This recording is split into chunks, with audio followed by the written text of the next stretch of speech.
제가 회사에 입사했을 때 가장 무서웠던 게 두 가지가 있는데요. 하나는 보고서 제출하는 거랑 PPT 발표하는 거. 이 두 가지가 정말 무서웠습니다. 팀장님이 자료 정리해서 보고하라고 할 때 너무 막막한 거죠, 이게. 이제 와서 생각해보면 팀장님을 포함해서 회사의 상사분들이 신입 직원의 인성적인 부분을 제외하고 업무 능력을 가늠해보는 수단으로 이 보고서만 한 게 없지 않을까 생각이 들거든요.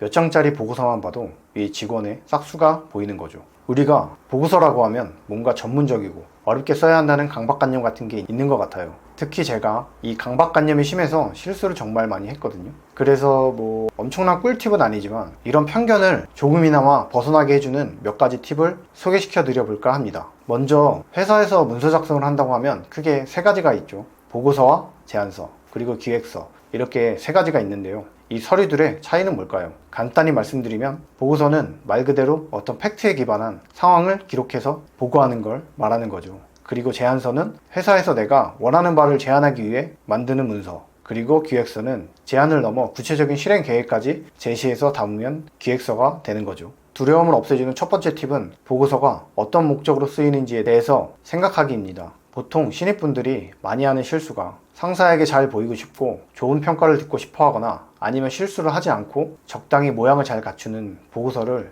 만들자는 생각을 하는 거, 이 두 가지를 많이 생각하시는 것 같더라고요. 상사는 왜 이 보고서를 제출하라고 한 걸까요? 뭔가 필요했기 때문이겠죠. 필요해서 지시한 건데 신입 직원분들의 경우에는 본래의 목적보다는 다른 이유를 더 확장해서 생각하는 실수를 자주 하는 것 같습니다. 보고서가 어떤 목적으로 쓰이는지 꼭 생각하시고 그 목적을 잘 캐치한다면 최소한 방향 정도는 잘 잡을 수 있다고 생각하거든요. 근데 이 방향이 정말 중요합니다. 아무리 잘 쓴 보고서도 방향이 안 맞으면 그냥 쓰레기통행으로 되는 거죠. 그리고 아무리 쉽게 쓴 보고서도 방향만 맞으면 검토할 만한 문서가 될 수가 있는 겁니다. 그렇게 어떤 목적의 보고서인지 꼭 확인해 주시는 게 필요합니다. 그리고 두 번째는 웬만하면 두 갈식으로 작성하셔야 한다고 말씀드리고 싶습니다.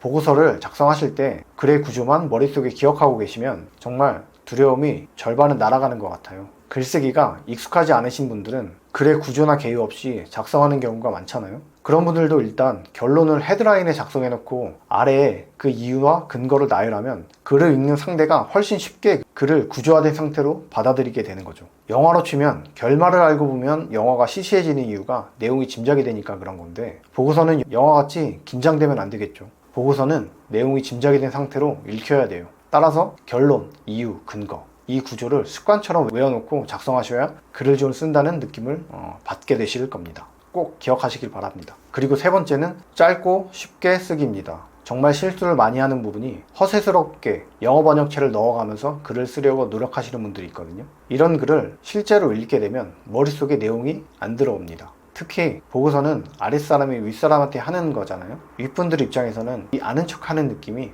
얼마나 가짜게 느껴지시겠어요. 그렇겠죠? 윗분들도 시간이 많지가 않습니다. 한번 대충 훑어보는데 글이 쉽게 술술 읽히고 뭘 이야기하고 싶은지가 딱 보이잖아요. 그럼 최소한 내용이 빈약해도 피드백 정도는 해줄 수가 있는 상황이 되는 겁니다. 피드백을 받으면 이 상사의 성향도 내가 알 수가 있게 되고 나중에 보고서를 또 작성하게 될 때 도움이 될 수 있습니다. 나에게 훨씬 이득이 되겠죠. 이렇게 세 가지를 소개시켜 드렸는데요. 물론 이것 가지고는 보고서를 잘 작성한다고 하면 많이 무리가 있긴 하겠죠. 그런데 텅 빈 종이 위에 아무것도 없는 상태로 무언가를 작성한다고 생각했을 때 막연한 두려움을 없애기에는 매우 효과적인 방법이라고 생각합니다. 보고서는 전문적이고 그리고 어렵게 써야 한다는 강박관념에서 꼭 벗어나시고 어려운 문장과 단어보다 글의 구조와 목적만 잘 잡으면 훨씬 더 일을 잘하는 직원으로 보인다는 사실을 꼭 알고 가시길 바라겠습니다. 오늘 영상이 도움이 되셨다면 구독과 좋아요 부탁드리겠습니다. 감사합니다.